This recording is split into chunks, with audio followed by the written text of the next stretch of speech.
going to disappoint you right now. Famicom Grand Prix F1 Race is not a sequel to F1 Race. Okay, that might not have disappointed you, but maybe there is someone out there who's disappointed. F1 Race was one of the first big hits for the Famicom, and one of the earliest games that pushed the technology of the system. In 1984, having a home game system be able to play a behind-the-car view racing game this smoothly was just about miraculous. Well, Famicom Grand Prix F1 Race for the Disk System is a top-down racer.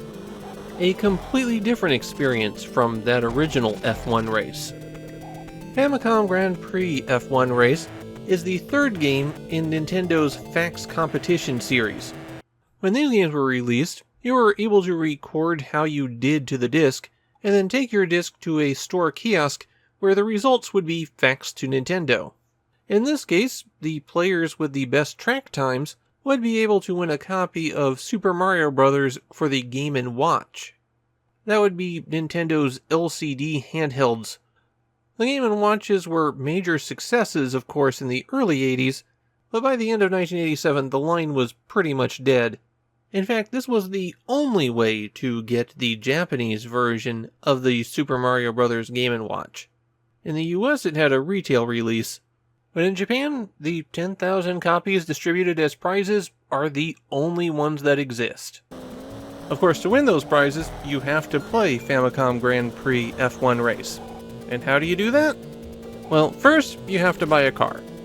After you go to Game Start, you get your option of Grand Prix mode or Time Trial.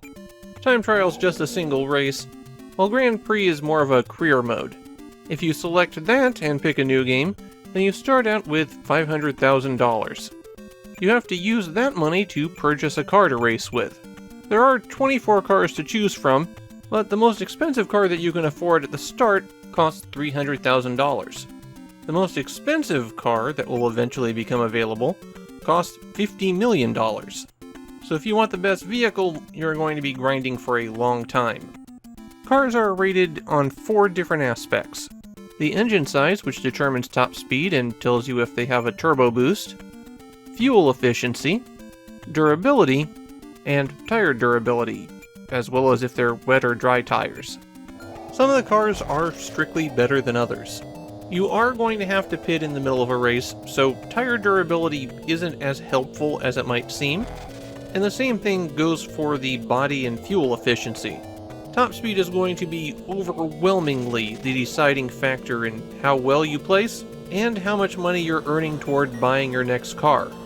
Once you're done shopping, select Race, and then you have your choice of 4 levels. Here is one place where Famicom Grand Prix F1 Race is like the original F1 race. There are 10 tracks, you play a season of 4 of them, and which level you choose determines which track you start on. So you're going to find a bit of overlap in levels. There's also a placement requirement that goes with the level. For levels 1 and 2, you just have to not be last in order to continue on to the next race. But in levels 3 and 4, you have to place 6th or better. The controls on the track are different from what you might expect. Okay, left and right turn just like in any overhead racer. The difference is in how you accelerate. A is to accelerate in low gear, B is to accelerate in high gear, and pressing up will activate your turbo, assuming your engine has one. You have to press A and B simultaneously if you want to brake. So what this means practically is that you get your car up to speed by pressing and holding down the A button, and then switch over to the B button. The cars you're running at the start have such a low top speed that they get up to the maximum low gear speed in about a second. It really does go by in just a blink of the eye. And of course, running in high gear or with the turbo drains your fuel faster, but that didn't really make a difference for me.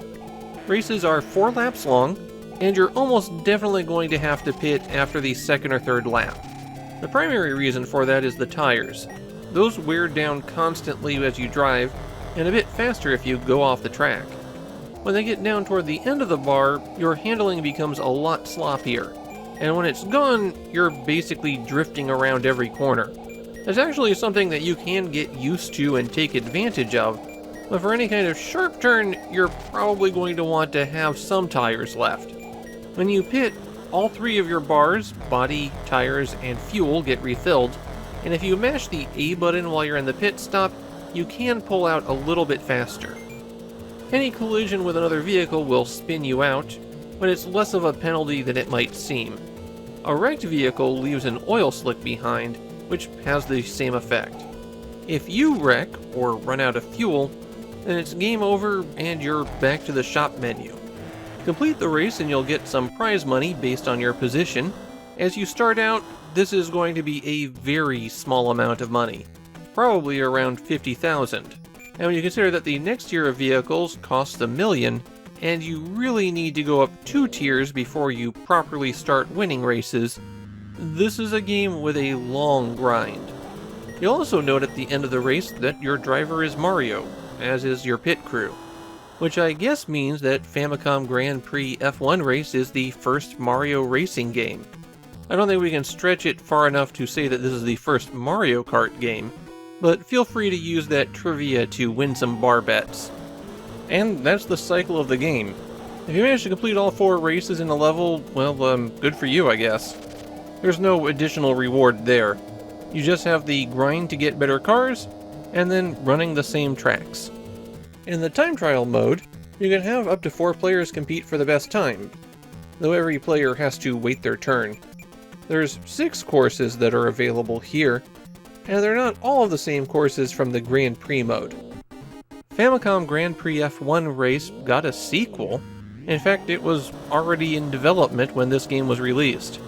The sequel was released less than 6 months later, which means I'll be getting to it in episode 117. In Japan, Famicom Grand Prix F1 Race is pretty well regarded. I found people pointing to it as the best 8-bit racing game, and I seriously disagree there. I wouldn't even call it the best top-down racer in the Famicom family. I like Namco's Family Circuit series a lot better. My issues mainly come down to the control scheme. Having 3 different buttons for accelerators feels very awkward, and I'm really not a fan of this kind of slow grind for cash. Multiple tiers of cars that you have to earn your way up to? Sure. But players aren't really gaining anything when they repeat these same races over and over and over again until they're finally allowed to have a chance of winning. It's not a total stinker of a game, but there's so many better options if you want to race.